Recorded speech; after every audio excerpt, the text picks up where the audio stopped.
pour dire ce que j'étais avant de connaître Isaac. Plaise à votre sagesse de m'autoriser à aller en langue fond. Oui.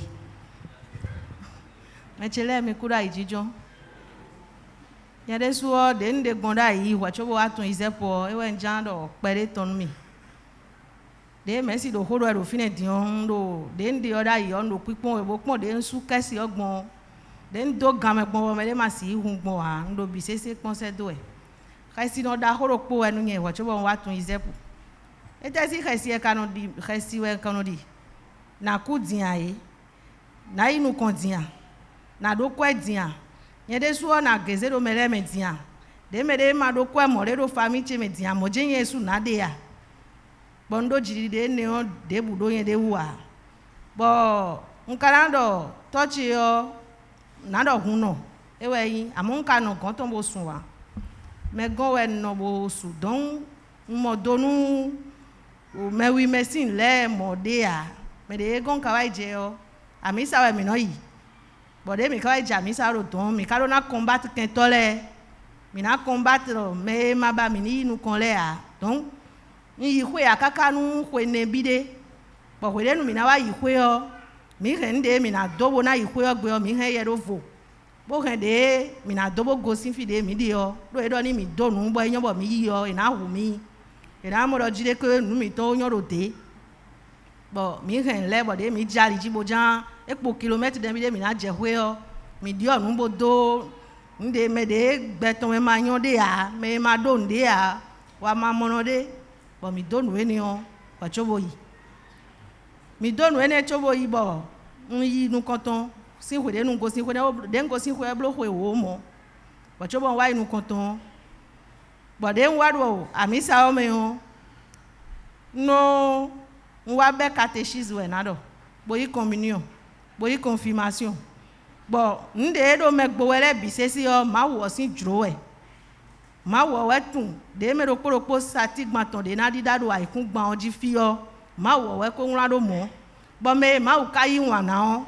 Ewe eno yigbe na bo eno ji amodo en mo jire gbe fifa o mewe ye na wa yi donc verset le do bible o mewe eni o we mi no kwe do bo nde te ro wiwa we o wa do jire bo nte otu no lo do wiwa mi o asi wa do mo a akasi wa yi bon ali de fo bo na do emi na te ma wo pon alo emi na ibato na pon a ablo mo an fe we awa yi aku amo paradis o bo na yi a nde te ro mi gbo we o mina iblo prière mina blo neuvaine mina ha chapelet bon de ka yin me gon we level de suo fi de resi o level asien de o me kono do ho we no do ho a nde je o ina cambio do nu elo na e je gbon bo we na version to ya donc ayi gbenu nu ero jije we de do yi egbon we na ka o mo do ma wo yin nu bi pe to bo ikuna ba do na o ne bo ka level do jide me ho kuno do ho we no ponu ku me ni o nde tero gbigbo we o eno ti home nu me bo eno do home si we en tout cas no do home si we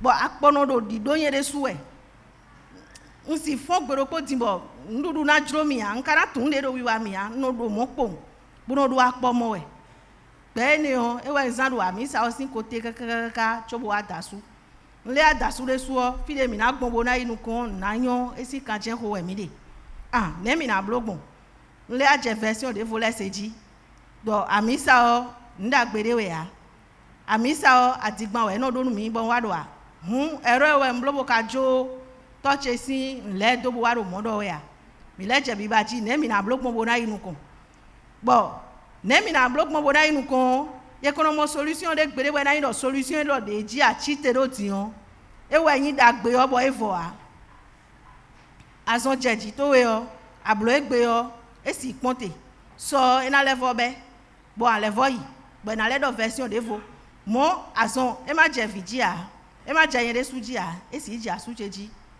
bo eni o mewe mi de bo di sa bo yi file kakaka bo agbo pe so a do jiri de do gbe o wa nu pere po no mo ro jire ke na ku dian yi alo me lo na ku dian yi alo ne mi kana amblogbon nvoa vivo de do ayi o me le bo na yin do ndo gbe o me tin bo ayi che fo bo ndo nu e lokun a do mo to nu eji na chi te ro tang bo na tu do ndo jiri de nu gbe san chi a Adam bo fon dion me de fo we ayo bo na camera ne nka fon gbon ponu mi de nfon gbon nfon ganji a kezi o me na yonu mi a bo mi o we na do nu we do afon ganji o afon ganji a blogbon le ndo ji de debu do gbe o wa nka tun lo gbe to do honhon de bo e de su he do ho e na che alo e te pon dion na kun nu bo na yere o mo do nu e ne le a no po de mo to na e na mo kwe agbahwe adasu bona jivile mina gba etage agba foda gbele nuenele o esi kan we yin no kiko we bo fi de agbon bona do ko ba we si zanzan kaka zana ku o eni o si kan we yin no kiko we kaka bo zan onu ku bo mi ka do jide do gba exam mi ton wa ni no me ni o we ndo wacho bo watun ize pusin huyo merci sisi jehe den de wacho bo watun ize po ene Ayon, Bigosea. Au moins pour elle, là, ce n'est pas beaucoup comme l'autre. Ou bien c'est beaucoup là maintenant. Mais cependant, c'est dur, hein, parce qu'elle n'a pas vécu auprès de ses parents dans sa tendre enfance. C'est ce qu'elle a dit. Hein. Donc, c'est même une source de pénibilité pour elle, puisque les questions d'adaptation en matière d'éducation sont des questions très difficiles. C'est-à-dire quitter les parents géniteurs et aller rester avec quelqu'un d'autre. On est tout le temps en train de se demander, mais si j'étais avec mon père ou avec ma mère à la maison, est-ce que c'est de cette façon qu'on serait en train de me traiter? Et rien, ça suffit pour que l'enfant perde complètement ses orientations. Donc, je ne dis pas plus. Félicitations, tu as pu trouver le chemin de l'ISEP. Nous allons écouter notre miton Claude Goudiran à Doyobé, alors à Dofangwe. À Dofangwe, après le Dofangwe, à Yobé. Mechelemi, Mikuro Bada. Faites l'effort de le comprendre. Nous, den de gonda yo wen jando no mi Bada no ele. Nyon directeur wen yimi. Bo ngo tundo no bi fo, ngo yin directeur. Adi ndiadigman. Miro fine vlekese. Bo no wa ete wa na wlan do tableau nsoro mon kruan. Na wlan do tableau i jeve yingaro classe jam de rewe. Ne vile na examen bon. Fine we 2022. Nous fine kicha ne na blogon. E ya je ko gbe ona do. Fete ko ya mi su ho. Vile na su ho. Ba. Mi ko bi o sa ne. Nye ko do rituel je blo fine ne. Khesile. Ne na blogon. Ngonde, o gon hunu gan lego. Mbia fite ma bia. Mblo bo wa lebi. Protestant méthodiste we kayimi. Bokonon vile do o mi gonde on no moniteur. Ye no yo po vule. Yo pa we rendele on gatun ye ya. Ma to ye ne. Wa do veni mi down. Gonde on soka bi. Le biro ponchan. Bon. Nous ado mon Dieu no do. Sang de Jésus. Le biro mi tourne. Sang de Jésus a dit, et le bio, et dans sang de Jésus le finon, mais ado residino, el caro a pato e ya. Ne amblo. Fine me we, nous vemo kaka. Tu fie na sota do ya. Mblo le bi. Na voi bole ko abo ati meni mu de no yigbon pere gona. Si jara. Nous ensi do do cleume on do fine ne akpa ni on, nous mechile me. Ne wa chinu e kaka abia isepo. De chi gbonu mi on wa yin do jile, ndo di do da yin do jile ko 20 heures. Yen ko so hon je la. No so hon bi. Bon. Be chi ro po yin enseignant. E do ko sa ro fi. Quand placer, ni an so hon bon. Ah, no do ni supporter bon no supporter yo bi o bla o me bi ko bi o ko sa. Minute salon, mais bien tu ça mais tu ça ton hein. Chacun dans la direction. Et puis et non tu ça et dit tu et do ritia de blo fine. Kasi wa yin la bi si ya. C'est sérieux hein. Kasi wa si. Oh à cette heure j'avais vla voir. Et non vous videz vla voir. Do nous am do gbere po mo vite ro po bo ro bi blai we bi o ro ko sa bi npa wa. Boy, be by one council, black, fit and agbon. Oh, fine when they bought Messi, Edo Glochi, Edo Hosarofi. Aïon Saturnin. Asi wafi dia. Et non, si Wafi. Aïon Saturnin, pardon, s'il te plaît. Viens. Bien beau. Parce que c'est lui qui l'a sauvé, c'est ça, non? Et donc, le directeur, maintenant, il disait pas. Nous sommes les monopons. Et là, maintenant, il disait pas. Bon, et vous nous dans mon numéro. Les pompons à gauche, pompons les bino, fit un agondi. Nous sortons à aimer. Fien gawaio. Dagbe mode meo, mansi, time binumiro, fi, ninjana, time aina hon. Emi Wendy. Mais pour mi jira les numéros ni ma jira limi da yolo peut-être na oku o kwesi sinu mo o vile ga ro fine asi ro fine no we no viro papa nyan da do ne na blogo ma jele mi si ya konto che e no gleche do anse do akonkame o wi dasin kame pa ma se si kame bo jira le onu mi yo edi bo nyere su no di si se do jire de a jira le onu mi yo kwale so an je fine. Don't know, Vivi. Il y a tout, fin d'ailleurs. Bon, il va nous parler, on va l'écouter là. Maintenant, je vais vous dire. Ils étaient pour on sait, là, ils ont le retour depuis 2014, le radio. Mais il n'y a pas d'importance là. Dans les groupes, on est au nord, on est là. Donc, en 2018. Bon, non, c'est émission mettre le temps. Quand on va payer, on se dit que c'est directeur d'école, bon étudiant, quoi que Laurent. Bon là, donc ils étaient pour que ne, c'est bon là, que ils étaient pour le, qu'il est dedans, de y avoir migon. C'est ouais, il y a son mouchoir, ma tique de année. Un garçon mouchoir, ma tique pour dire, il dit que ah nous l'aimons, ah c'est bien. Kaka wale leka waje diete te sialome déjà diete te sialome on ah mais quoi souvent vraiment il y a donné à zome kaka bon non qu'est-ce dit reçoit moi que bon nous quand tout de mon pour kaka bon mais a dit quoi dit quoi bon do ne mi do ça dit on mais na moto po et mi ko économique pas do compte me fait me moto po bon ka tite beaucoup les cas on kenwa. Et là, on va dire, ah, moto, ik ben zo moto raak balo. Ben hè? Dès le moment, on dit, n'est pas bloqué. On dit, bon, il y a des deux de la semaine fille. À moi, mais les bouillons gradés au-dessus des filles. Ben là, non, alors on mouche à manger beaucoup. Fille, mais bien sûr, ben là, bon, mais j'ai dit, bon, il y a une bête de quoi? Mais une consultation. On a donné l'air. Mais il y a les bruits de gars. Ouais, il voit que on prend que dit peut-être baba. Attends, vous pouvez mieux. Ah, nous l'avons. Donc, on va faire beaucoup. Et association des parents d'élèves. Il doit aller beaucoup à ma vie vacances. Il doit donner d'abord à mon directeur. Et tu visions mes gondons. Mais si des habitués de vacances, ben quoi tu dois.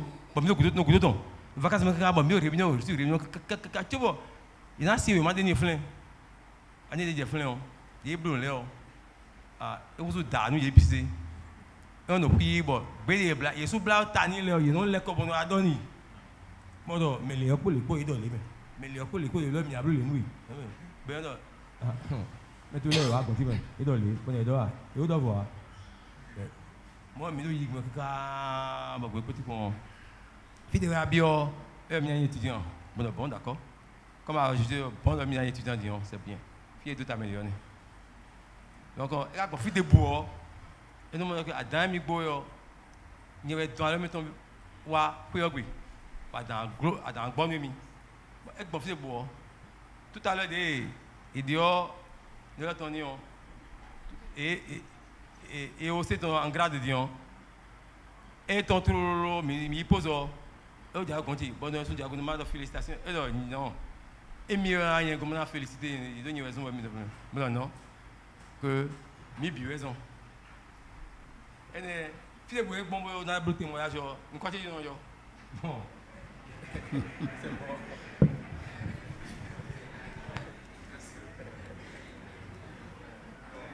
Vous avez suivi les amis, non? Alors, il y a quelqu'un qui allait secouer la caisse là-bas. Mais secouer, qu'est-ce qu'on dit?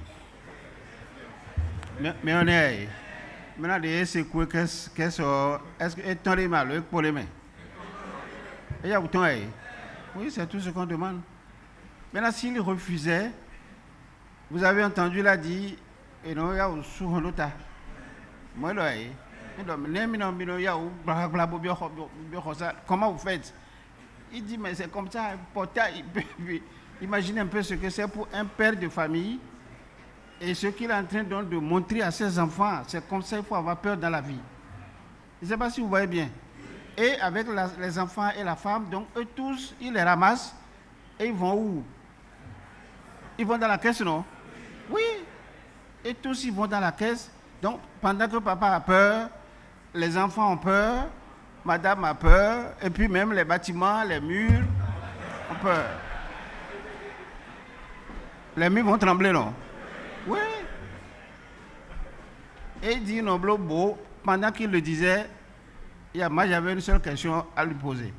Il dit, bon, pour que la peur quitte ton cœur, c'est pas possible. Même si il faut savoir que c'est une émotion. Pour vaincre peur, c'est pas vrai. Tu peux porter toutes les bagues du monde. Parce que la peur, c'est une émotion. Et l'émotion, en fait, c'est que c'est à la fois dans ton cerveau et c'est en même temps dans ton cœur. Et même si tu l'as refoulé, même si tu as dit je ne veux pas avoir peur, toutes les fois que les circonstances de peur vont se présenter, ce que tu as refoulé là, ça va encore revenir. On dit, ah ouais, ils Paulo, Peter, bon, avoir mis le haut.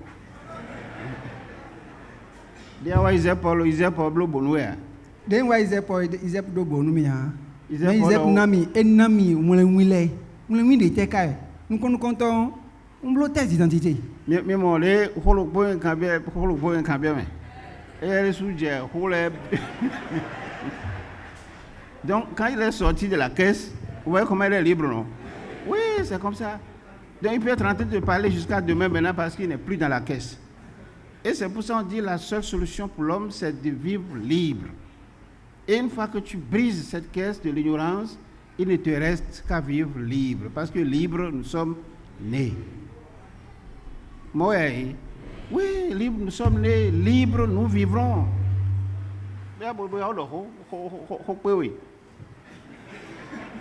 Quand on dit ça, c'est pour dire de continuer à parler, non? Ah, c'est s'arrêter? Eh oh, c'est pas ce que je veux dire. Donc, il y a un test d'identité.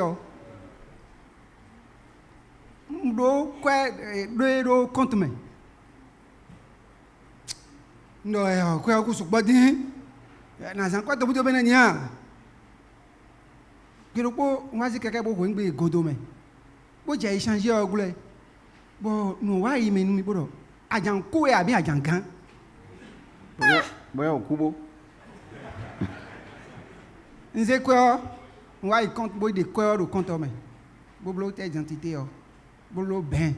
Et il me l'a dit faut yo. Nous est jogudo au mais ko do wa idi. Mais do blale mais blo ndé blo là non le ko abona mom do. Ah, ndé mi blo ni directeur mi te to na gan mais. Elle est sur l'homme. Parce que il y a gon de na va nous kunu mi bo nso wa so me on. Mi blo conseil de bo. Et yam do c'est asini kon. Bon ndo ho nous émission mi le. Pourcentage yon kanona je n'ai jamais donné moins de 90%. Cette année, j'en ai donné juste, j'ai présenté 30 et j'ai eu 28. Qu'est-ce que j'utilise? C'est le moucha m'a dit que j'utilise. C'est ça que j'ai utilisé cette année. Donc, c'est à la et le pourcentage on a nommé et le 1 et je ne sais pas. Donc, dès que je mon coton, et bien, ah, ni me blonde directeur, mais tout le monde est gamin. Et mon mieux bien, et non. Ou bien, et ben, et bojo, l'ebido, pour composer pour parce que Moi, mon doigt, moi, vous avez des manos certains. Il était à blon lebi, ils est pour raison. Ils est pour eux. Fide, nous voyons, nous bon doigt, Dion, nous avons une sous nous. A dit, je vais redevenir acteur de ma propre histoire. Maître de mon destin. Je veux connaître davantage. Et ouais, bon. Nous disons pas, ouais, kaka bodo jile, na i kaka bo inu kon. Bon, nous bibio, ouais. Jan, do kunu sisi jera, do let bime, on go alors nous me din, ablo nous do, nous ido, na yoy, ablo le ido me. Et na vok nous ido, ablo gon. Nous vivons de quoi bine. Ni on do fio, nous blo retard, et do, le ablo gon. Kaka je so de wa ni vok plomi. Ite vo ugamo. Mechelemi. Biolo, me bini chite. Bo wa ize pour me. Nous on vit din. E vidi mi malen kwa o mi ro kwa le ina kubo jo kwa odu. When we meet mes gars, c'est fini. Fini mes frères. Je voudrais m'en arrêter là. Oui, merci. Maintenant, on va donner la parole à certains frères ou sœurs comment le déclic s'est réalisé. C'est-à-dire qu'on est venu secouer l'ignorance chez eux. On a frappé à la caisse. C'est ça, non? Et puis, mais comment ils ont réalisé eux-mêmes? Comme tout à l'heure, on a vu des gens, dès qu'on est venu taper à la caisse, ils se sont levés immédiatement. C'est ça ce que j'appelle le déclic.